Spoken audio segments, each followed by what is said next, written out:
ঠাম্মার কাছে যাচ্ছি। আর হচ্ছে কি দুদিন 3 দিন আগে ঠাম্মার এক ছাগলে 2টো বাচ্চা হয়েছে।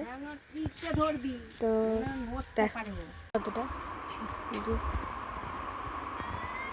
ছাগলের দুধ দিদি তোমার দুধ দিতে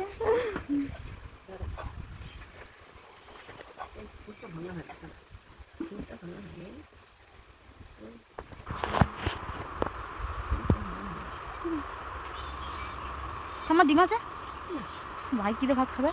মাছ দিয়ে দিবে। মাছ খায় না বলছো তো? না আমার তেল দিয়েছো? তেল আনলো না তো, নিয়ে আসবো আমি। পাড়া হয়ে গেছে দুধটা। কত মোটা রেখেছো দুধটা? তুমি ধরো। আমি ধরবো? হ্যাঁ আচ্ছা ঠিক আছে দাঁড়াও।